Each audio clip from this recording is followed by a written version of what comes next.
Hey everyone, Joe here. In this episode, I got to sit down and chat with Jeffrey Lodick. Jeffrey is a retired Army Senior Noncommissioned Officer, the co-founder of the Military Podcast Network, a career readiness instructor, and a leadership consultant. During our discussion, we talked about what leadership looks like on the other side of life's transitions, tips for success, and much, much more. Enjoy.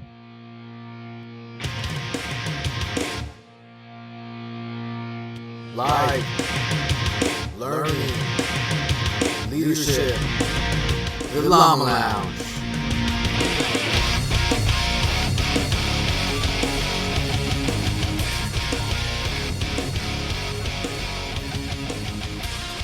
Yo, welcome back to the Llama Lounge, a dialogue on all things life, learning, and leadership. This is Joe Bogdan. I have with me another amazing guest today, Jeffrey Lodick. What's going on, brother?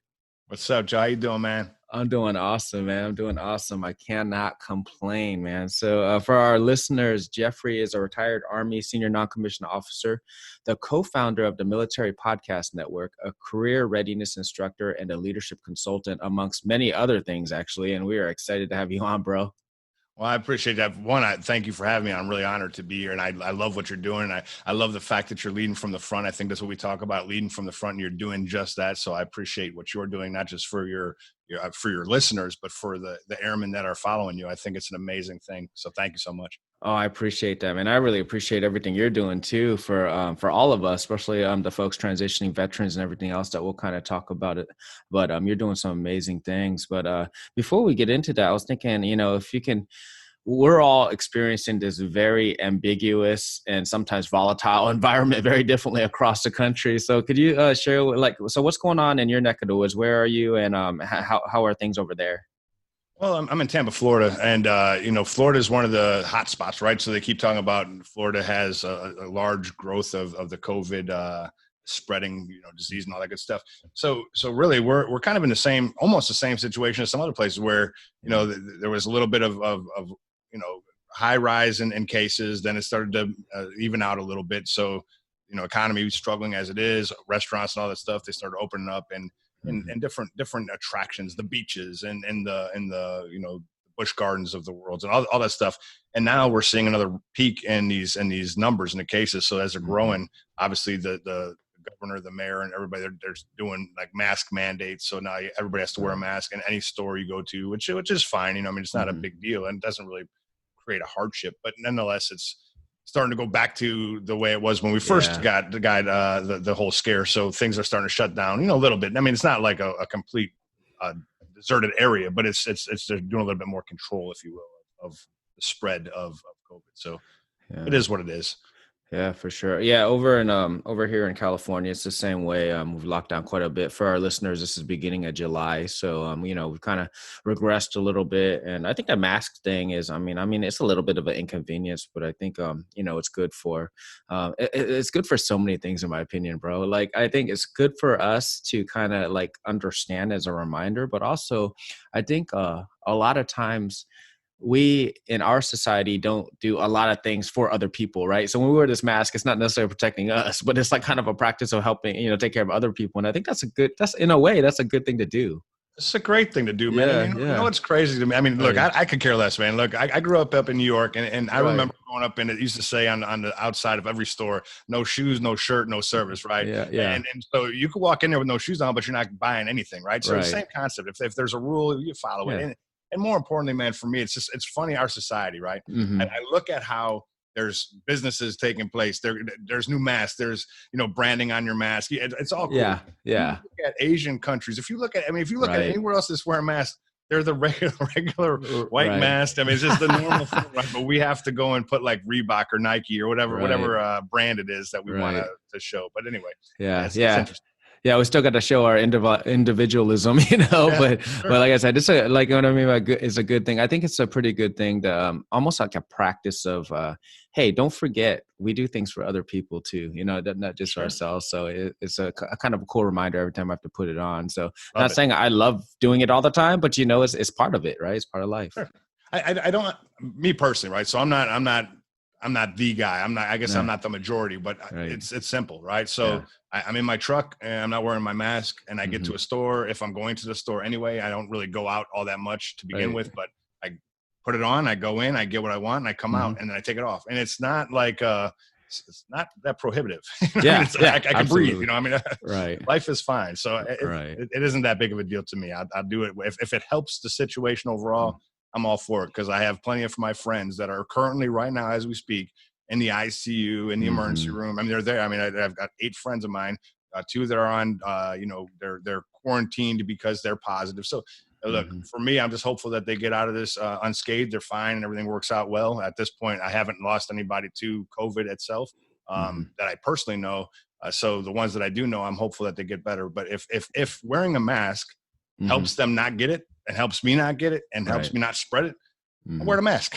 Oh yeah, It's simple. absolutely. Now, for those of you that that don't know what Jeffrey looks like, he has this ridiculously amazing beard. So I do wonder like how he gets the mask on. I don't put it in, right? Yeah, So I mean, obviously, I yeah. think that was one of those things while in the military. The pro mask was that was one of the reasons Right, for shaving all the time, right? So the right. seal would work, right? So Hmm. with the mask itself that I wear now, I don't tuck my hair in. I just Right. kind of let it go over my chin. The hair pushes back to my neck, and I walk Nice. in and I walk out, and then I comb it afterwards, so it doesn't have that little bend in it, right? That's awesome. That's awesome, bro. Yeah, like I think really the only thing that I kind of wish we saw a little bit more of right now is probably like, hey, these are things you could do to improve your fitness and your immune system. You know what I mean? I feel like we're not talking about that quite enough, Sure. but I think Agreed. there's a lot there too.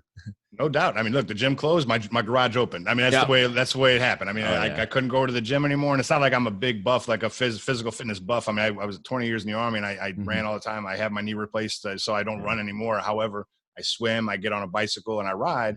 Mhm. But the gym, I like to maintain that physical fitness. So what did I do? Right. I didn't have weights, so I picked up stuff. Whatever was in my garage, that became my weight. It was like a Nice. prison house workout. But anyway, it worked out well. That's awesome. So sweet, bro. So hey, Jeffrey, whenever we have guests on the Llama Lounge, we like to take the opportunity to gain some insight on their story, as we have found that we often glean wisdom from the experience of others. So I was hoping that you would share a little bit about how you've became the man we see today. Man, through a lot. I mean, I guess they call it the school of hard knocks, maybe. I definitely am not today what I was at 14, 18, 25, and through maturation, whatever the case may be. I mean, just learning and finding people to cling on to from a leadership perspective. But when I was a young kid, I was born and raised in Buffalo, New York. Middle class, low middle class family. So we had a lot of brothers and sisters. So it's too many to count. So biologically, I had 2 brothers and me, right, and then my that was like the Brady Bunch repeatedly. Like, so Yeah. that goes on forever. So 6 brothers, 4 sisters later, and just a whole bunch of aunts and uncles.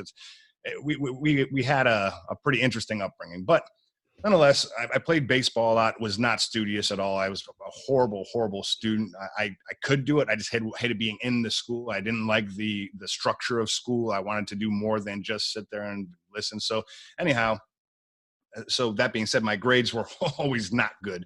I had no aspirations to be a college student. I had 0 aspirations to be a corporate America guy. I wanted to play baseball, period. There was nothing else. Like, you couldn't have told me that I was going to be X, Y, or Z, because baseball wasn't involved with it. So anyway, after I graduated high school, I got invited to spring training with the Toronto Blue Jays down and here in Tampa. It's actually Oldsmar. And anyways, went down there and didn't really turn out to be very good. It was Dunedin, excuse me. But anyway, didn't turn out well. I did not make it. And it was actually, that was probably if I could count, like depression has only happened in my life, maybe like real depression, right? I mean, I've been depressed and sad, but I mean, real depression probably only happened maybe 2 or 3 times in my entire life. And that was probably it, because at that point, I probably should have been a little bit more zealous and wanted to attack it, but I kind of gave up. And it was one of those things that I don't regret it. I just knew that baseball was no longer in my future from a player's perspective. So when I got home, I kind of gathered my thoughts. I knew I didn't want to go to college. I didn't, and that was one of the options. Go play college, get drafted, and play in the major leagues at some point if I was ever that good. Or just go get a 9-to-5 job and just be a guy, right? And that didn't fit either one. I didn't want to be a student, and I didn't want to just work. So a friend of mine was in the Army, And he told me he was having a great time in Germany partying and stuff. And I was 18. I was like, man, I could join the Army and party in Germany. So I joined the Army and eventually I got to Germany, but neither here nor there. The Army was a really interesting and such an amazing experience in my mind. I mean, I think that if you look back, even for you, for instance, right, you look at when you were an airman, and when you look back at it, it seems so far and so long ago, but you can't remember how you felt as an airman because you're not close to that anymore, right? It's just something far away. I remember getting crushed in the Army as a private. I was in Corps Alert, the Long Range Surveillance Unit, which is kind of like, if you read the books, the old Long Range Reconnaissance Patrol, it's one of those organizations that stemmed from there. So you had a whole bunch of guys from Ranger Regiment that came down. Anyway, being a private in that organization was a horrible experience from a physical perspective. Everything I did, right, wrong, or indifferent, I was doing push-ups. I was doing all kind of exercises that I don't even think are even like legal to do, but I was doing them. But it really shaped my career. It did teach me discipline. It did teach me structure. It did teach me that there was more important things than me. It was always about most of the things that I was getting in trouble for was because I wasn't thoughtful of my teammates. And it was one of those things that just shaped me for the rest of my career. And then I had some experiences going to Korea, which was a great time. I was there for 3 years. I mean, I partied a lot, right? I mean, I was a young kid, single, had no responsibilities. But man, what an experience to be away from home, be in a different country, learn the culture. I met so many Filipinos and Korean nationals that I actually became pretty good friends with while I was there and throughout my time. What an amazing opportunity for me to get outside of the American ideology, see something from a different cultural perspective. So that was great. And then leaving there, I came to MacDill for the first time. Then I came back. I got selected to be a drill sergeant. Excuse me. And that's what changed my life. So really, the Army, just the institution as it is and the structure in which it had was something that kind of helped me move along from I guess seeing things from other people's eyes. But when I was a drill sergeant, that's actually when the light hit me that I know at that moment, I knew what I wanted to be when I grew up. And it wasn't the yelling. It wasn't the, because I say so, you do it. I mean, although it's great, that's what happens, but that's what the job entails. But it was understanding that people come to this place because they want to make a change in their life. It's kind of like seeing an overweight person in the gym and then laughing. It doesn't make sense, right? They're overweight. You want to make fun of them for being overweight because you're foolish, but now they're in the gym trying to better themselves, and yet you're still trying to put them down, help them, right? And then I looked at these kids, and I say kids, man, I was 25 years old as a drill sergeant. I had 34, 38, 42 because they had extended the age scale at that time coming in the military, and they were seeking something better than where they were.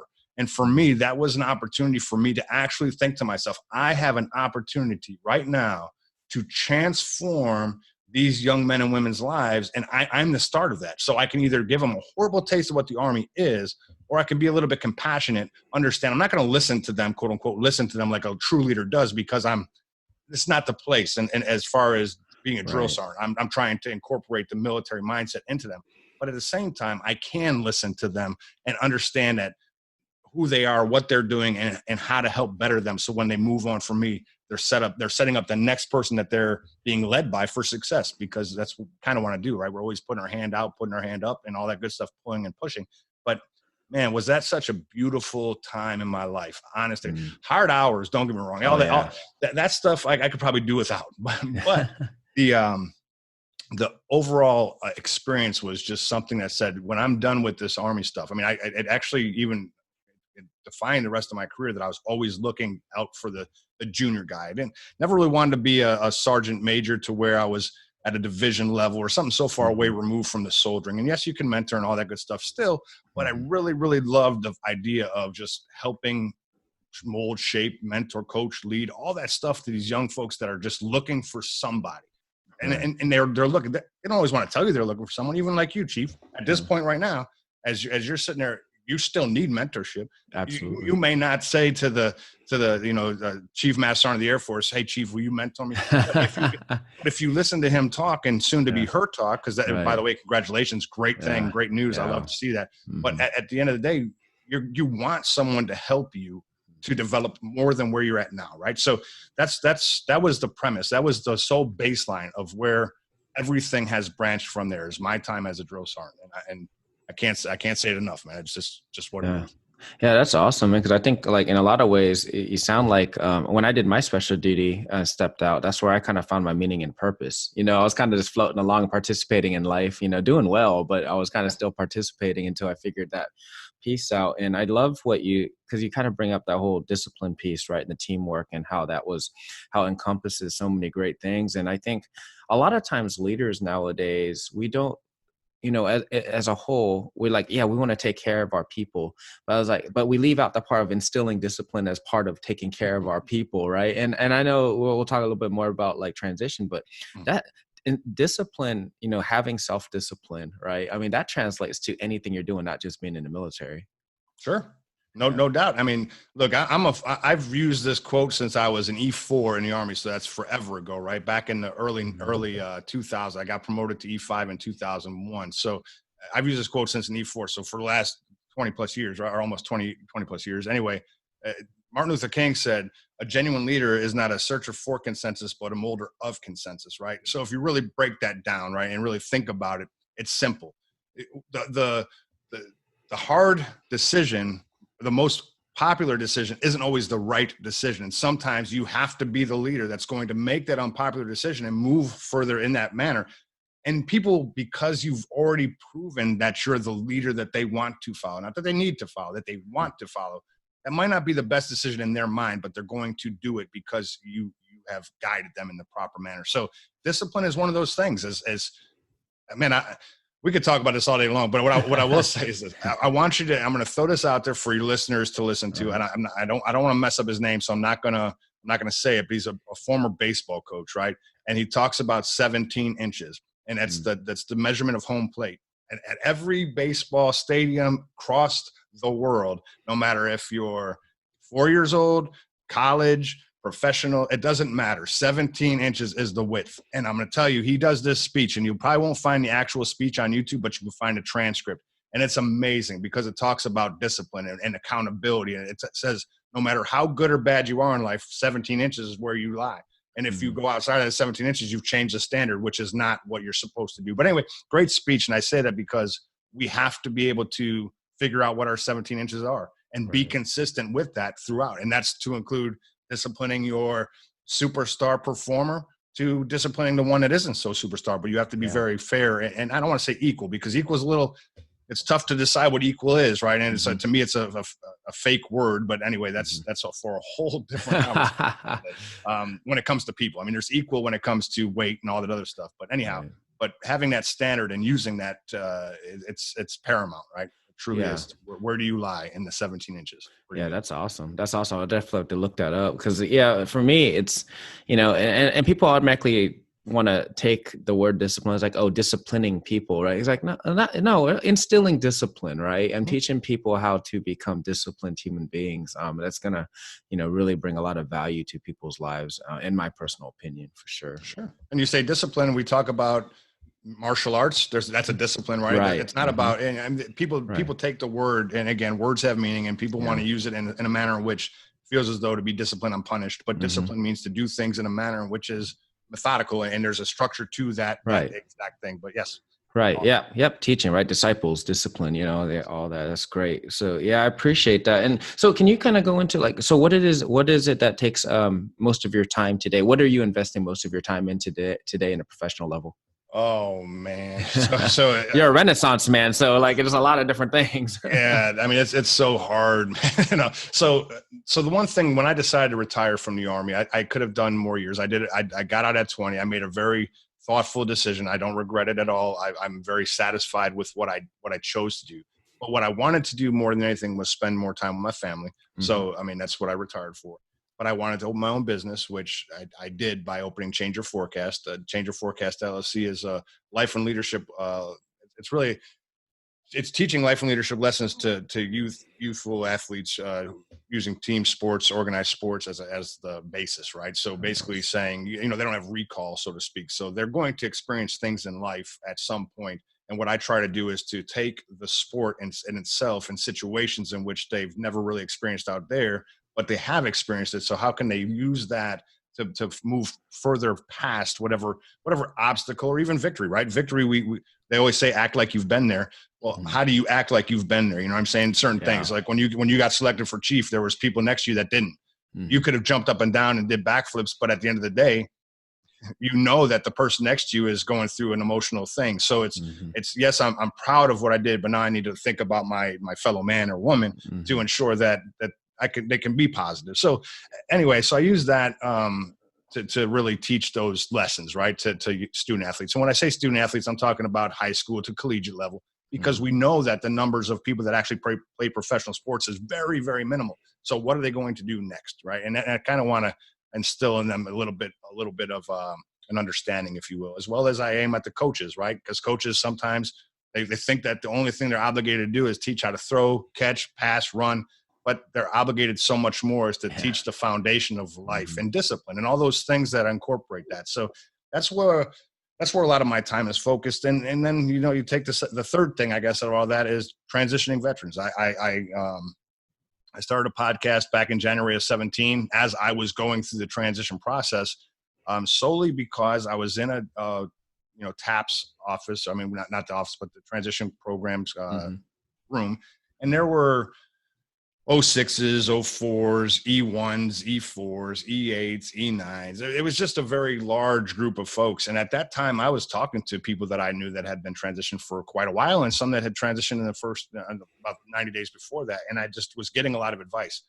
Listening to this group of people talk to all of these people, it was so general. And what I mean by that, transition is a generalization, right? I mean, we all experience things differently. We all have different variables that are involved with our lives and all that good stuff. So when I was sitting here looking at some of these folks that just had this look of bewilderment, they were confused. There was just so many resources, but they don't have any it's not actionable. You know what I mean? And so I was like, well, I'm getting some pretty good advice from my mentors. Why don't I just interview them?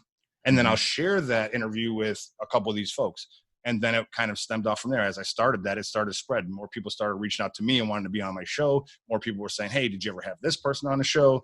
And it was great. And through that, as I started learning more about transition, I started to put things together. I got invited to be a career readiness instructor at 4Block. 4Block's a great organization. That's for student veterans. So if you're pursuing a degree, if you have a degree, you can find 4Block, 4block.org, FOURBLOCK.org. You can find, if they're within your city, because of the fact that COVID happened, they're doing a lot of things remotely now and virtually. So you might not even have to worry about being in the city itself.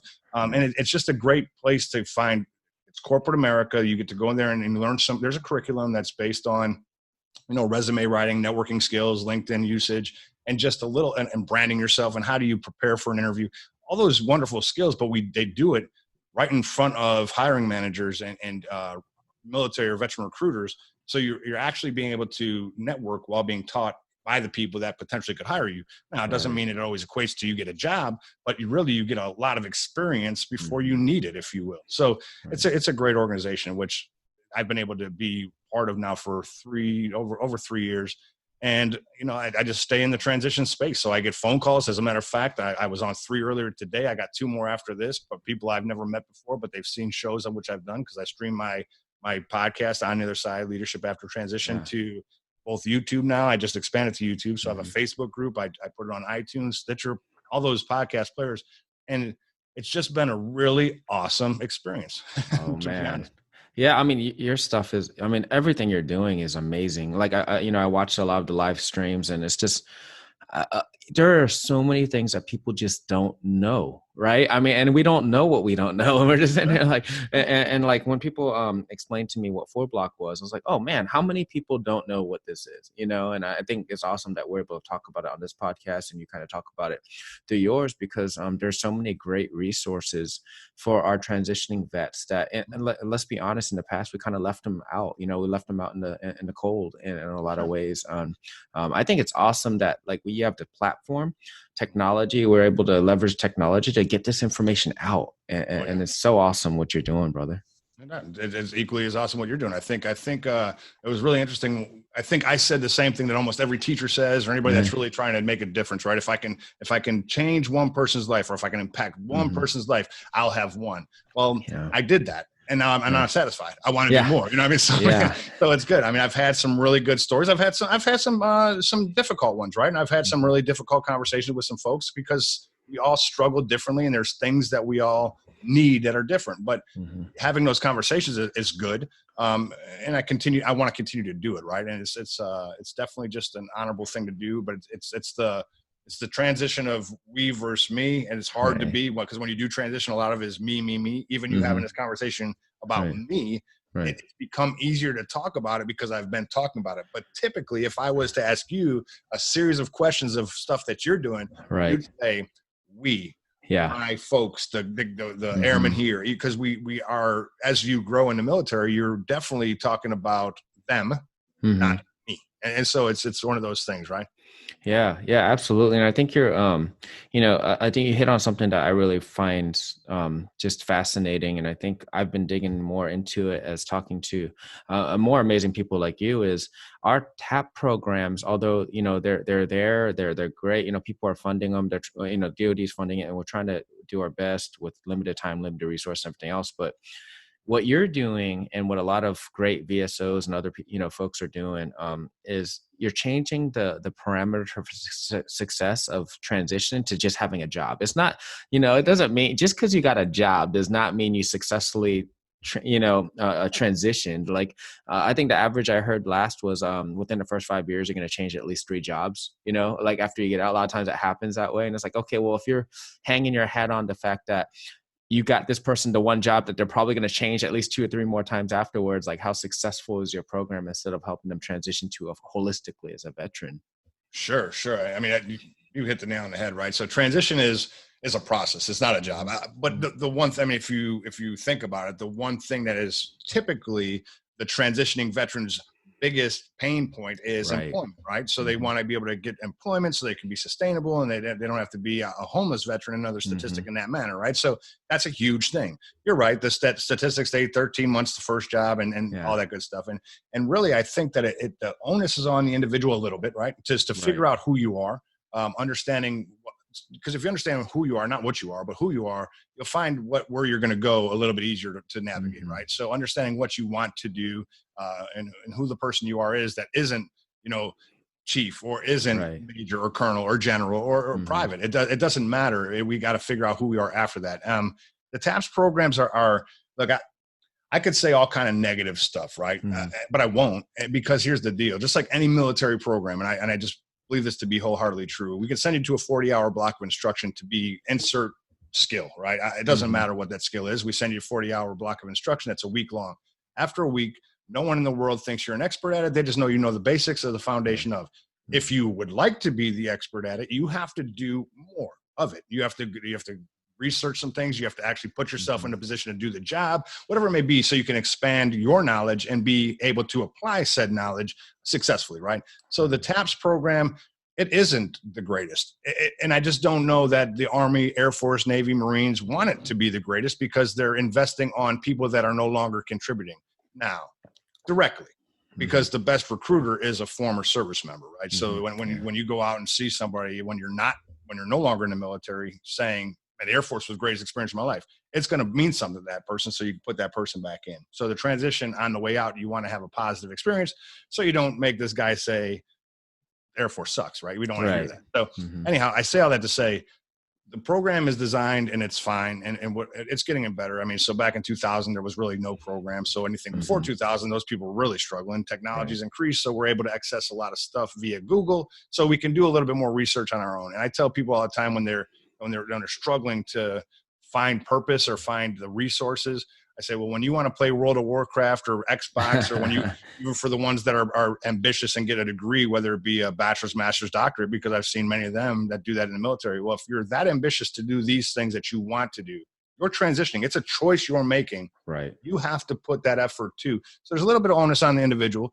but at the end of the day, it's a process, just like you said. It's not employment. There's a mindset shift. There's the way we did things here that we don't do things like that anymore. I mean, there's things that we could say in the military and that we all understand. And then when you get out there, no one, they're looking at you like you got this thing on your forehead, and it's just exactly. So I mean, you've talked to a lot of people. You've experienced a transition yourself. What are some gaps do you think that we can kind of get after? Maybe as it and I'm not even saying the DoD alone, you know what I mean? I'm talking about like all of us as a society, to help folks transition from serving to now serving in a different capacity. Well, transition happens all the time, right? And it's Hmm. one of those things that I don't want to say that military folks are entitled. That's a Hmm. negative connotation to it. But I look at something like this. If I was a big wig at Walmart, like if I was a Hmm. general manager and I was going to leave Walmart, I don't think my senior folks at Walmart are going to prepare me to go take over Kmart or to take over a competition, or not even competition, but just another job that's you're no longer serviceable to me. So bye, right? So the military, though, we're helping folks because there's fiscal responsibility, right? Because if I'm Hmm. taking unemployment, the military still has to pay for that to the state in which you're taking it from. So Sure. they're getting beat up by money, so they need to fix that by providing money in some other means. But to do it as a whole, I think that we have to have the understanding of what networking really is. I'm going to tell you, networking is probably, and that's not a societal thing. That's just it's a thing. You are in different places to network with senior folks, right? Right. Those same folks that you're networking with aren't really getting that. That's not going down to the staff sergeant, the tech sergeant, right? Because it's just a different level of people, and your exposure is different. But I know that when I was in the Army, that as a first sergeant or sergeant major, if another sergeant major came to me and said that one of my soldiers said this, that, or the other thing, I'd say, okay, thanks. I'd go and I'd yell at my soldier for going to talk to that sergeant major without talking to me, right? Which, because we get mad because that's the structure. There's a chain of command and blah, blah, blah, blah, blah. And I Mhm. get that. However, it really hinders the growth from a networking perspective outside of that. I mean, and that's what is going to pay you your dollars when you're out here. And I don't mean just by paycheck, but Mhm. even having a conversation with you. James Van Proyen connected with you and I, right? Connected us Mhm. together. We're having this Right. conversation today because of that connection. Right. Otherwise, you and I would never have talked. We can learn a lot from each other. And it might not even benefit us financially, but Mhm. it'll benefit us from our desire to grow from a leadership perspective. Well, if we Absolutely. don't have that, if that's not a skill in which we've learned through the military, because it stifles that, and in a sense, until you start getting up into the senior ranks where you're able Mhm. to Mhm. maneuver in a different manner, well, I think that's a gap. I think that's a huge gap. And I think it should be talked about regularly and figuring out how to actually incorporate that as opposed to blocking that, Mm. if that makes sense. Yeah, it does. And yeah, shout out to VP for connecting us, man. That was awesome. I'm glad I got to chat with you and be connected to you now. But that network and relationship thing I think you're talking about is such a big deal. And like you said, as you're transitioning out, I mean, as you're a senior leader, you may have more of those, opportunities to network. But I've been told by numerous, and just more like I'm just asking your opinion on it, what you think is, I've been told by numerous folks that when they've transitioned out, it's almost like they went opposite direction. Like I've learned how to build relationships and network as a senior leader. And then now that I'm out, now I'm like shell shocked and I start pulling myself back into like a recluse thing, like forgetting that I have those abilities. Have you seen that like at Oh, all? I've seen a lot. And you know what? I've done that on occasion throughout it. Mm-hmm. And there's times, right? There's times. And it's not because they're different and those people and all that stuff. It's because it's not an us versus them, right? It's Right. you can incorporate yourself into the society. You just incorporate yourself into society. I don't have to look at someone as their experiences to think that they didn't experience the same thing I did. So Mm-hmm. now we can't talk. But what I will tell you is it just gets overwhelming on occasion, right? So Mm-hmm. as you're out there, because again, until you know what you want to do, you really don't know. So you're going to all these different events, and they're all different, and they're Mm-hmm. different conversation and different reasons why these events are being held. And what happens is you're just getting inundated with people without really knowing why. I mean, you don't Mm-hmm. know why I'm talking to you. I mean, especially like if VP said, "Hey, you need to meet Jeff," we talk, and you're like, "I don't know why I met this guy," and that happens, But at the Mm-hmm. end of the day, conversation was great between you and I. Some other Mm-hmm. conversations just don't go that route. So Right. I would tell you, it's really again, an individuality thing. Each individual will approach it differently. It's kind of where, like Rob Campbell on one of my interviews, he had said, know who you are. And that the Mm. military needs to take it more advantage of teaching you who you are towards your exit so you can figure out what you want to Right. do. Because if you can have a specific desire, then you're targeting your networking. You're doing it intentionally for a purpose, and therefore you're going to be more successful. It's not just put me in Hire Our Heroes event, put me in this Right. event, put me in this event, and keep going to all these events where you just have thousands of people and Mm-hmm. business cards, and you don't even know what. It's just you're more confused now than you were before you even started getting out. And it's just it definitely I see it. I've seen it and I've experienced it a little bit. But again, clarity, it brings a little bit more of intention. Intention is what I'm looking for. So now I do intentional networking as opposed to just meeting people. Yeah, I mean, man, you made a great point. I know, and you brought it up, his quote, that we need to figure out who we are. And I think our programs, although they're getting a lot better, we're still missing that piece. And then even another side too, the resilience piece of like, okay, you're going to go through some anxiety transitioning. I mean, you already go through anxiety as a military member, just PCSing, moving from one place to another. I know I do. I can't stand moving. I'm in the wrong career field because I keep moving a lot, of course, but that's something that I'm not a big fan of. I just know it's a thing that I have to do, but just transitioning from who you thought you were, like an identity, to potentially not even know who you are next, that there's going to bring so much anxiety. And I think those are some of the things that I feel like that are the gaps, in my opinion, that maybe we can help, with folks. But, and like you said, it is ownership though. Like people have to take personal accountability over wanting to that. But I think some people don't even realize that the reason why they're having so many issues transitioning is because they're tied to that full bird colonel rank that they were forever, or that chief rank or the sergeant major, whatever it is. Like, no, that's who I am. It's like, no, that's just part of who you are and who you were, you're transitioning now. I was told as an E3 that every rank that I'd have would be temporary. Like for instance, like if you were to sit down with all your airmen, right, and you were to say on a 3x5 card, give me a title. Tell me your title, as many as you want. I mean, so I could go through curse words that people called me, but I've been a paratrooper, I'm a jump master, I'm a pathfinder, I was a sergeant major. I could go through all these lists of things that I was, right? And then the other things that come out is I'm a father, I'm a business owner, I'm a husband, I'm a million things.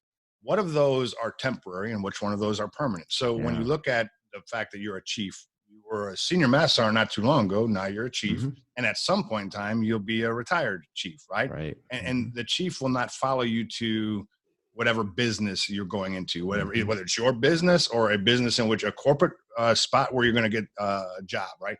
It doesn't follow you. So it doesn't define who you are. It's a temporary assignment, if you will. Right. And then from there, it's really understanding who it is behind her. What are all the skills that you've gained?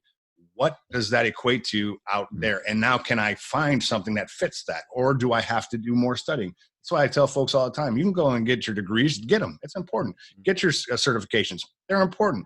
Get anything that you possibly can to market yourself in a manner that you want to go to do, because that's what's going to get you the quote unquote job, as opposed to the fact that you were a colonel, chief, sergeant major, insert whatever. I mean, there are some soft skills that exist that you earn or learn, but those have to be transferable and able to be talked about. Otherwise, thank you for your service, although very, from the heart, they mean it.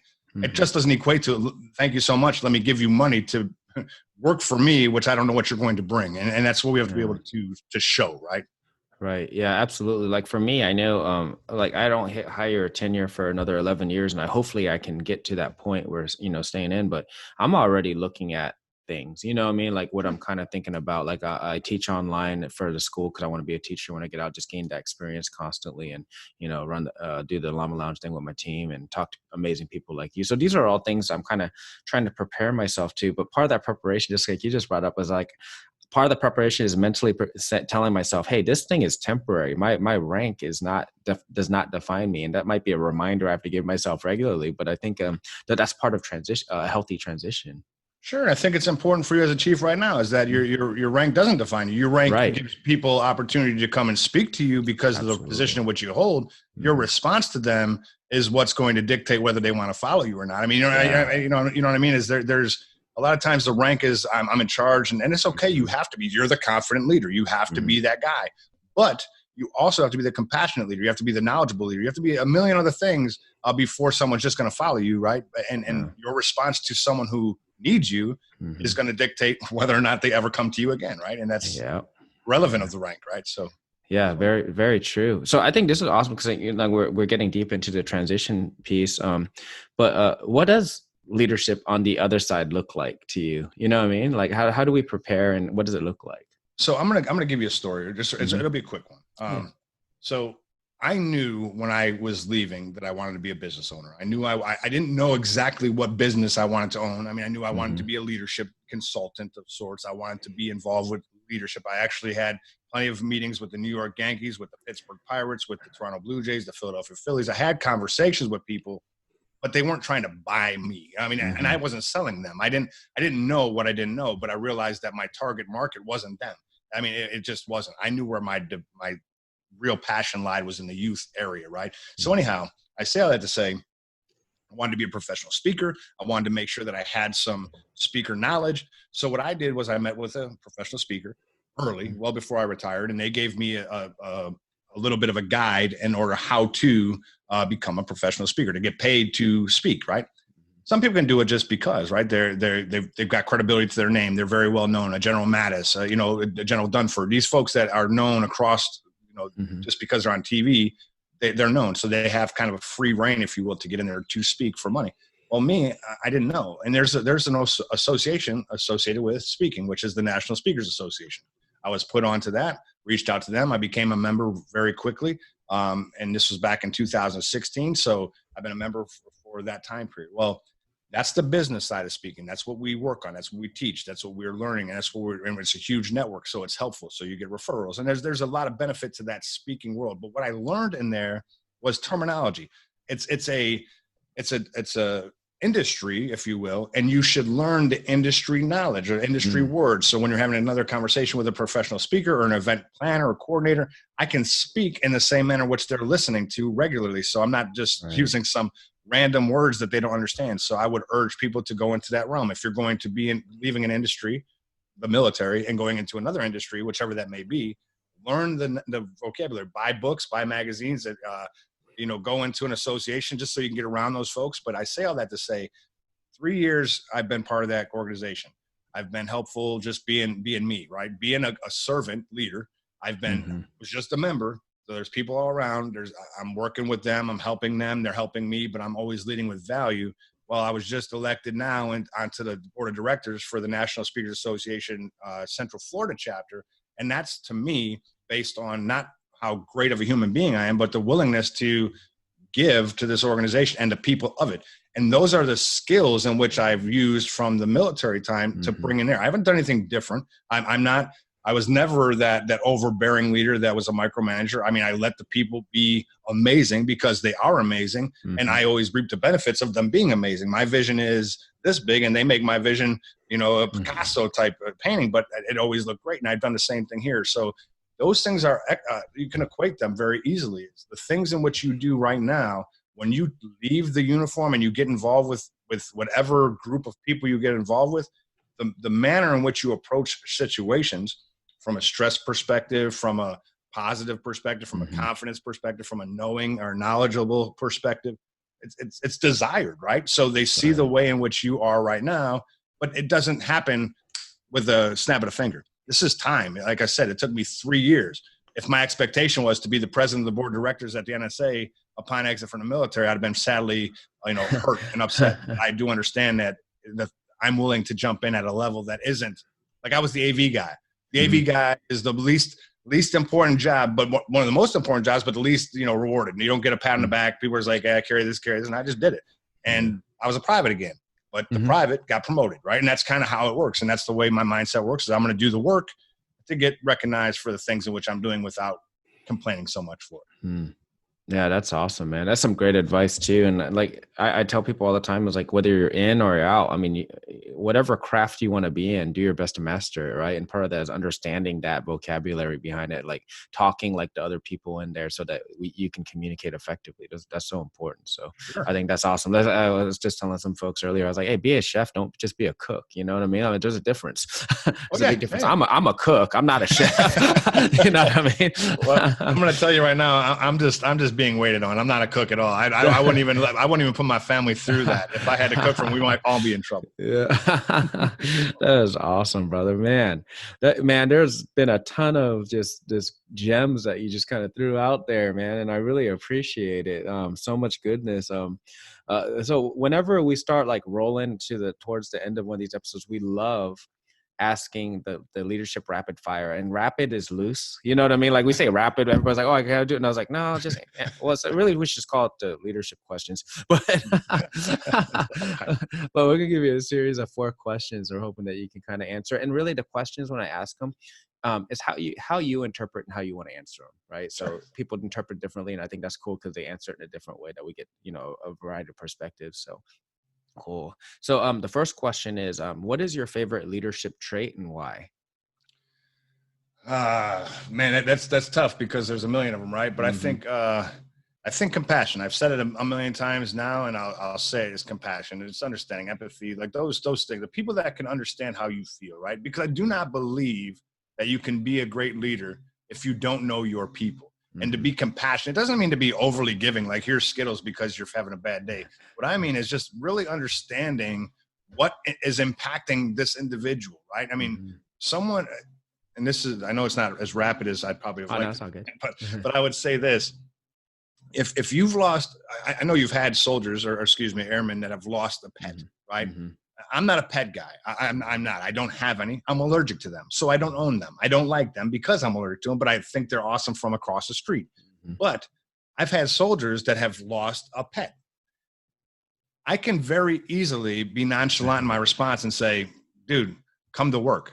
But what I do understand, and I have the level of compassion because I've actually seen people with their animals, and I see how connected they are to those animals. And some of those animals is equally as important to them, to somebody's children. I don't know how someone loves a thing. I don't, but I can understand and feel that there's a lot of pain. So I have to be thoughtful enough not to disregard and marginalize what their emotional feelings are about certain things. Now, can we talk it through? Sure. Can I bring them in as opposed to making them stay home? Sure. I can do a whole bunch of stuff, but at the end of the day, I have to do something.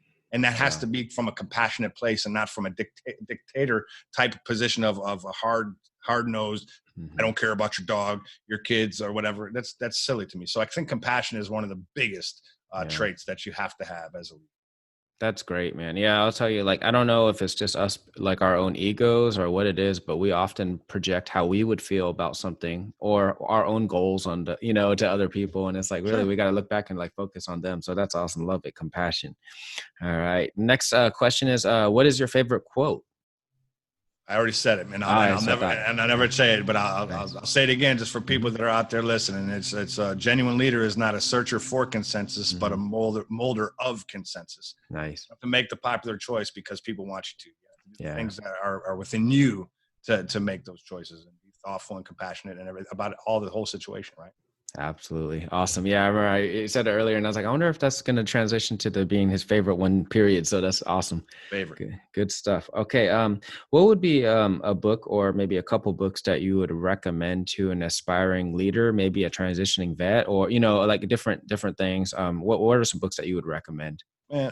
So I interviewed Major General retired Craig Weldon, and he wrote a book. It's called Leadership: The Art of Influencing People to Be Great. I think it's to be great. I think it's long, but I can drop you a link or send you a link so you can share it. It's a great book, and it's not just a great book for someone over here. It's a great book for leaders in general, and I love that. I mean, you always hear the typical John Maxwell's, and they're great. Don't get me. I will not take away from that. But that book by Craig Weldon was great. The other book I would recommend, and I don't know if it's a leadership book as much, and it's probably not for the faint of heart. But if you listen to David Goggins, Can't Hurt Me. Yeah. That's a great book, and if you apply it the right way to your life, I mean, he talks about things from a physical sense, which is amazing. The things that he's able to do because he's able to work through it is awesome. But that doesn't have to be limited to physical things, and that could be just building a relationship with your children, building a relationship with your parents, building a relationship with your neighbors.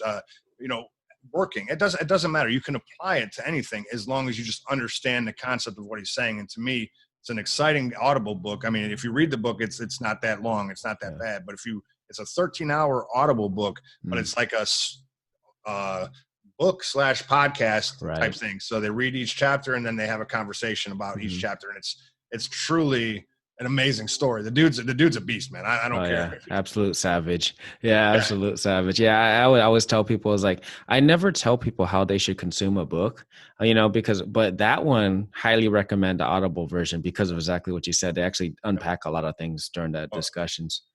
I mean, you can even see from his psyche. I mean, where he was to where he is. I mean, Hmm. it's a crazy process because the book's been long written. I mean, not long written, but when he's reading it and all this stuff, he can actually tell you where from the place that he was coming from at that time to Hmm. where he is, and you can hear it in his voice to understand there was a lot of pain, hurt, anger, whatever it may have been. But it just inspires you that much more because a lot of us have felt that way at some Right. point in time. Maybe not to the extent, but definitely felt like that. Yeah, for sure. And I think that's a big thing I took from that book was, hey, how much am I leaving on the table? Do I want to just participate in life, or do I want to, become the uncommon amongst the uncommon? That's Oh, that's that's some great awesome. stuff. See, Yeah. now that's why I'm glad I'm here because I get to hear stuff. I don't have to be the one. That's Yeah. perfect. Yeah. What am I willing Awesome. to leave on the table? Right. Right. That's the Hmm. answer. Absolutely. Cool. So, final question. This is the deep one that definitely, however you want to interpret it, is at the Llama Lounge, we're all about life, learning, and leadership. So, how do you find harmony between those three things, life, learning, and leadership? I breathe, man. Yeah. I breathe. And what I mean by that is there was a long time in my life. I mean, I could, if we had 3 hours, we could really discuss my Hmm. life. Right. But there was times where I was swearing I was doing the right thing and I was just wrong. I mean, there was things in which I've done that I regret to a certain extent. I don't really regret anything because all the decisions I made, but I wish I could have done it a little differently for not me. I mean, Hmm. I've hurt people through my words more so than my actions. And just by virtue of growing and being a little bit more mature and a little bit more thoughtful, sometimes introspective, I realize that not every decision I make is right. Not everything I do is right. But if I have the reasoning for doing it and the reasoning's pure and why I'm doing it is important for not just me, for everybody that I'm trying to impact, um, that the outcome is irrelevant. And in my opinion, I mean, yes, I want to be quote unquote successful, but success, again, like anything, has its own definition. If you talked about Ernest Hemingway, you say success is the progressive realization of a worthwhile goal. And all of that would mean that as long as you're moving forward, you're still progressing and success is attainable. Anyway, all that being said is I breathe. I listen to myself. I think about the feelings of others. I actually think about the second, third, fourth order of effects of any decision Hmm. I make because it might not impact me directly, but what impact will it have? So when I talk about life, or when I talk about leadership, I talk about any of those things.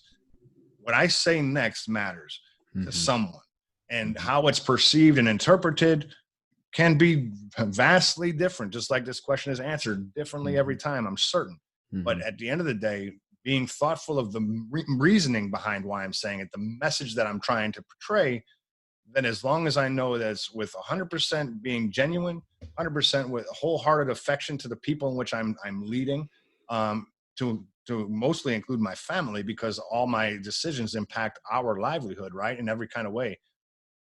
I'm thoughtful, and so I Yeah. breathe. And when I breathe, I make a decision. And then when I do that, I know, regardless if it's right, wrong, what the results are, it came from a very pure and positive place with a thought of gold and intent first impact. You can't always change that, right? So anyway, Hmm. that's how I balance it, man. Is I Yeah. actually sit there and actually try to be thoughtful of what it is that I'm going to do next. So I know that I impact more than just myself. I'm more thoughtful of how it's going to affect you and the people around me than I am concerned about how it's going to affect me. That's awesome, man. That's amazing, bro. I really appreciate you answering those questions and sharing some of your perspectives. I want to give you an opportunity. I know we talked about some of your stuff like change your forecast and everything, but how would people, if are there websites they can go to, they could find you, or any other things that you'd love to share? I'd love to have an opportunity to plug some of your great things that you're doing. Yeah, so I don't have a website. I do, but I took it down for reconstruction. I'm kind of going through a rebranding, if you will, in a sense. But most places that I'm at, I'm on LinkedIn. I mean, I'm a LinkedIn guy. I find all my content and guests from my show off LinkedIn. Sometimes I get introduction on Facebook, but LinkedIn is one of those places that I'm at. Again, you can go to any podcast player. You can go to YouTube, because I have a YouTube channel now for On the Other Side, Leadership After Transition, that has a large part of my interviews. And most of my interviews when I first started were all done audio. So I'll have a lot of my podcasts were just the podcast, just the audio version. So as I started doing video, I started to populate YouTube. So I only have 8 subscribers because I just launched it officially like a couple days ago. So if you want to subscribe. It's great. And all my videos will be going there as well. But if you want to listen on the other side, Leadership After Transition, you can do it on any podcast player. It's everywhere, Spotify, iTunes, iHeartRadio, you name it, and you'll find it, and that'd be good. But yeah, what I would just urge people to do is, whether you're transitioning or not, I mean, you can reach out to me. Just make sure you give me an introduction, because not because I don't, if you're in the military, I'll accept you anyway, right? But what I really want to do is understand what value I can provide you. I like my network on LinkedIn. That's really important for me, is that it's actually a network that's usable, right? So what I mean by usable is not just that I can benefit from it, but the people that are connecting me can benefit too. So what I mandate, it's so just whoever connects with me on LinkedIn, just know we're going to have an introduction. Hello, how are you? And this is what I do. This is what I am. And then we're going to have a 15-minute conversation at some point. And then if we don't, I'll delete you. Only because I need to know that if I was to say, hey, network, I need you to share this thing, because that thing is going to be viable. It's not a money earning thing. I'm sharing something that's going to be beneficial to the transitioning space. And I want my network to work for me. Just like when my network reaches out and says, hey, I want you to share X. I do it because that's a workable network, not just random people out there. I think that's what we call Facebook. And Facebook, I have 2,000, 2,500 people on Facebook, and some, because of algorithms, I see, and some I don't. And so be it. It's no skin off my back. But from a business sense, from a information sense, LinkedIn is definitely where it's at. So that's what I have, buddy. That's how you can get me. Hey, real quick, I just want to say one last thing, and thank you so much for having me. I really enjoyed the conversation, Joey. And I got to be honest, I'm really appreciative of what you're doing for the airmen that are following you, for the people that are listening to you. So thank you so much. Thank you, man. Thank you. And I'm one of those 8 subscribers. I know that for sure, because I went on there and subscribed. You're doing amazing things. I love what you're doing, and I am absolutely honored and privileged to be part of your network. Love to have you on again some other time. We'll talk again more about some other general leadership type stuff or life lessons. But thank you so much for taking the time, bro. No problem, man. Thank you. All right. To all our listeners, thank you for tuning in once again. Be safe, stay healthy, and llamas are out. Thanks for tuning in to the Llama Lounge podcast. Be sure to visit the homepage for links to products and services related to this episode. And don't forget to subscribe to the show on your podcast platform of choice. See you next time.